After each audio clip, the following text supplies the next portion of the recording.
नमस्कार किसान भाइयों, मैं कमला प्रसाद मौर्य सोनभद्र उत्तर प्रदेश से। आज मैं आपको बताने जा रहा हूं अपने खेत से मोथा घास को समाप्त करने का सबसे अच्छा साधन कौन सा है। तो मैं 3 तरीकों पर आपसे बात करूंगा।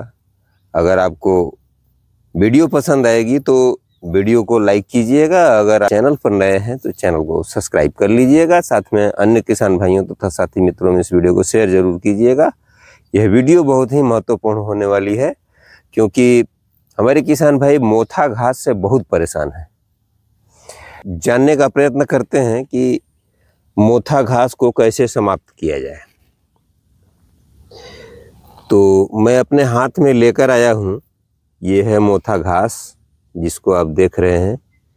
अब इसकी जड़ें कुछ इस तरह से होती हैं, आप देख रहे हैं।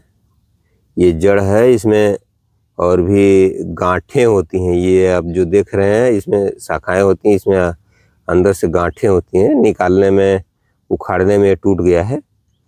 तो उन गांठों के वजह से ही किसानों को ये ज़्यादा परेशान करता है। तो उन गांठों को अगर समाप्त कर दिया जाए तो आपका मोथा का पौधा समाप्त हो जाएगा। लेकिन इसकी गांठें बहुत गहराई तक होती हैं। 100% तो नहीं कहा जा सकता, लेकिन लगभग 70-80% तक आप नियंत्रित कर सकते हैं अगर विधि से काम करेंगे तो पहला तरीका है जिसमें किसी भी रसायन का प्रयोग नहीं करना है। तो उसके लिए तो ज़रूरी होता है कि आप कम से कम अप्रैल और मई 2 महीने अपने खेत को खाली छोड़ेंगे, तब जाकर के वह तरीका काम देता है। और उस तरीके में ये होता है कि अप्रैल के शुरुआत में उस खेत की गहरी जुताई प्लाऊ हल से करनी होती है। प्लाऊ से जब गहरी जुताई आप करेंगे तो बड़े बड़े ढेले उखड़ जाएंगे, और बड़े बड़े ढेलों को ऐसे ही खुला ही छोड़ देना है, उसमें पाटा नहीं लगाना है। और प्लाऊ चला करके उसी तरह से खुली धूप में उसको छोड़ देना है। तो कम से कम 1 से 1.5 महीने तक उसको अगर तगड़ी धूप लगेगी तो उसमें जो इसकी गांठें होती हैं उसकी नमी सूख जाएगी और वो गांठें इसकी मर जाएंगी। जब इसकी गांठें मर जाएंगी तो वैसे भी ये 70 से 80% तक नियंत्रित हो जाएगा पहले साल में ही। तो यदि आपके पास खाली खेत नहीं उस समय हो सकता तो या इस समय अगर आप फसल के वजह से परेशान हैं कि फसल में आपके पड़ा हुआ है ये मोथा, तो फसल में कोई ऐसी दवा नहीं है जिससे कि आप हर एक फसल में उसको डाल सकें और हर फसल को सुरक्षित रखें और मोथा को जला दें। तो ऐसा कोई हर्बिसाइड नहीं है। तो इसके लिए आप अगर फसल है, 2-3 फसलें हैं जिसमें आप सेलेक्टिव हर्बिसाइड का प्रयोग आप कर सकते हैं।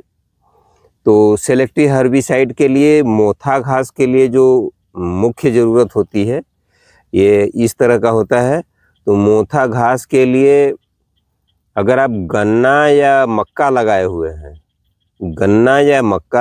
हैं या आप परवल लगाए हुए हैं, तो परवल में भी, मक्का में भी और गन्ना में भी, वैसे रिकमेंडेशन तो केवल मक्का और गन्ना के लिए है, लेकिन हम लोगों ने परवल पर भी इसका प्रयोग किया तो परवल में भी ये सफलता अर्जित कर रही है दवाई। थोड़ा सा मात्रा का ध्यान देना है कि मात्रा इसकी बिल्कुल अधिक न हो। और थोड़ा सा परवल पर झटका तो ज़रूर लगता है, लेकिन फसल ठीक रहती है, कोई दिक्कत नहीं होती। तो उसके लिए भी मैं बताऊंगा कि कैसे आपको करना है। तो अगर गन्ना या मक्का में है ये, तब तो आप इसका सेलेक्टिव हर्बिसाइड का प्रयोग कर सकते हैं, या परवल में है तो सेलेक्टिव हर्बिसाइड का प्रयोग कर सकते हैं। वरना आपको खाली खेत ही छोड़ना पड़ेगा, तो समाप्त किया जा सकता है। सिर्फ खाली खेत से इसको समाप्त किया जा सकता है। तो खाली खेत में बहुत से ऐसे नॉन सेलेक्टिव हर्बिसाइड हैं जिनका उपयोग आप कर सकते हैं।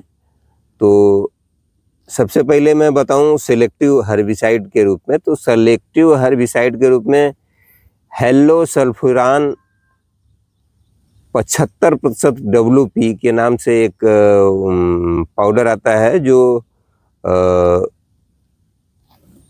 कई कंपनियों का आता है, मैं किसी कंपनी का नाम नहीं ले रहा हूँ। हेलो सल्फ्यूरान 75% WP, मैं स्क्रीन पर आपको दे रहा हूँ, आप उसको ठीक से याद कर लीजिएगा या नोट कर लीजिएगा। और अपने यहाँ जा कर के अपने कृषि दुकानदार से आप इसकी डिमांड कर सकते हैं, वो कई कंपनियों का आता है, वो आपको दे देंगे। और ये इसकी लगभग 15 लीटर के पंप में 3 ग्राम मात्रा लेनी है इस पाउडर की। हेलो सल्फ्यूरान 75% WP को सिर्फ 3 ग्राम लेना है एक 15 लीटर के पंप के लिए। 15-16 लीटर के पंप में सिर्फ 3 ग्राम ही डालना है। ध्यान रहेगा आपको, आप इसकी मात्रा को बढ़ाएंगे नहीं, यही मात्रा रहेगी। तो जब आप इस पर छिड़काव कर देंगे गन्ना और मक्का में, तो ये सेलेक्टिव हर्बिसाइड है, तो इस मोथा को ये समाप्त कर देगा। और लगभग इसके छिड़काव के 5-6 दिन बाद इसके रिजल्ट मिलने शुरू हो जाते हैं। इसके पौधे जो हरे हैं वो पीले होना शुरू हो जाते हैं। 15 दिन के अंदर ये समाप्त हो जाते हैं पूरे खेत से। तो इस प्रकार आप सेलेक्टिव हर्बिसाइड का प्रयोग कर सकते हैं। और ये दवा थोड़ी महंगी है। अगर आपके पास खाली खेत पड़ा हुआ है और खाली खेत से इसको समाप्त करना चाहते हैं, तो खाली खेत के लिए आपको लेना है ग्लाइफोसेट 71। ये सेवइयों जैसी छोटी छोटे ग्रेनुल्स के रूप में आता है, तो 71% का आप इसको ले लेंगे। ये 100 ग्राम के पाउच में लगभग आता है, कई कंपनियों का आता है। आप याद रखिएगा ग्लाइफोसेट 71%। तो इसको लेकर के आप 100 ग्राम मात्रा लेकर के, ग्लाइफोसेट 71 की 100 ग्राम मात्रा लेकर के 15 लीटर पानी में घोल बना लें और इसको खाली खेत में छिड़क दें। इसमें कोई खरपतवार नहीं बचेगा, लगभग सभी खरपतवार इसमें समाप्त हो जाते हैं। इसमें इसकी गांठों और जड़ों तक वो काम करता है, तो इसकी गांठें और जड़ें भी समाप्त हो जाती हैं। तो अगली साल के लिए इक्का दुक्का या बहुत कम मात्रा में ही आपके खेत में ये मोथा रहेगा। तो आप इसको आप लेकर के इसका छिड़काव कर सकते हैं, तो आपका खेत बिल्कुल साफ हो जाएगा। लगभग इसमें समय 15 से 20 दिन लगता है। और खेत में पर्याप्त नमी होनी चाहिए, ये बात ध्यान दीजिएगा। आप चाहे फसल में कर रहे हो, नॉन सेलेक्टिव हर्बिसाइड हो चाहे सेलेक्टिव हर्बिसाइड हो, किसी भी हर्बिसाइड का या कीटनाशक दवा का भी प्रयोग तभी करना चाहिए जब खेत में पर्याप्त नमी हो। तो जब खेत में पर्याप्त नमी होती है तो कोई भी दवाई अच्छे से काम करती है। इस बात का जरूर ध्यान देना है आपको। अगर नमी पर्याप्त रहेगी तो ये बिल्कुल आपको अच्छा फायदा देगा और ये मोथा घास बिल्कुल जड़ से समाप्त हो जाएगी। अगर आपके यहाँ ये ग्लाइफोसेट 71 नहीं मिलता है, तो आपको ले लेना है ग्लाइफोसेट 41%। ये लिक्विड में आता है, तो इसकी मात्रा लगभग 200 ml से लेकर के 250 ml तक करीब करीब लोग इस्तेमाल करते हैं। वैसे हमारे हिसाब से 200 ml इस्तेमाल करना चाहिए। 200 ml भी अगर आप एक पंप में इस्तेमाल करते हैं, 15 लीटर के पंप में लगभग 200 ml, और उसमें खूब अच्छी तरह से साफ पानी में घोलना है सर। ऐसे गंदे पानी में आपको इसको नहीं घोलना है। इसको साफ पानी में घोल करके और इस पर छिड़काव कर दीजिए खाली खेत में। कोई खरपतवार नहीं बचेगा, लगभग सभी खरपतवार, 1-2 खरपतवार को छोड़ करके शेष सभी जो है समाप्त हो जाते हैं। तो इसमें मोथा भी चला जाता है और इसमें कूस, राढ़ी वगैरह तमाम कांस, कई नामों से जाना जाता है, जनेऊ और दूब, कई घासें हैं जो सब समाप्त हो जाती हैं। एक घास होती है केना नाम से, जिसको हम जानते हैं, वो थोड़ा कमज़ोर पड़ जाती है लेकिन एकदम से नहीं समाप्त होती। तो उसके लिए आप अगर खाली खेत है तो आप उसका भी इस्तेमाल कर सकते हैं, लेकिन उसका इस्तेमाल मैं इसलिए नहीं कहूँगा कि उसका अगर इस्तेमाल करते हैं तो किसी भी शाक वर्गीय सब्जी का आप उसमें रोपण नहीं कर सकते। सिर्फ धान में वो किया जा सकता है। तो वो है 2,4-D से वो गल जाता है। केना नाम का जो खरपतवार है, और इससे ग्लाइफोसेट से नहीं जाता है।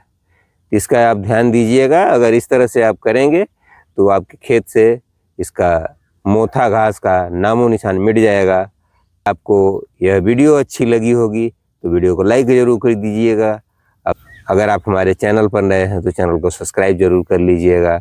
साथ में अन्य किसान भाइयों तथा साथी मित्रों में इस वीडियो को शेयर जरूर कीजिएगा, जिससे अन्य किसानों को भी इसका लाभ मिल सके। तो आज का वीडियो यहीं तक। अगले वीडियो में फिर मुलाकात होगी आपसे। तब तक के लिए आप हमको आज्ञा दीजिए। नमस्कार, धन्यवाद। जय जवान, जय किसान, जय विज्ञान।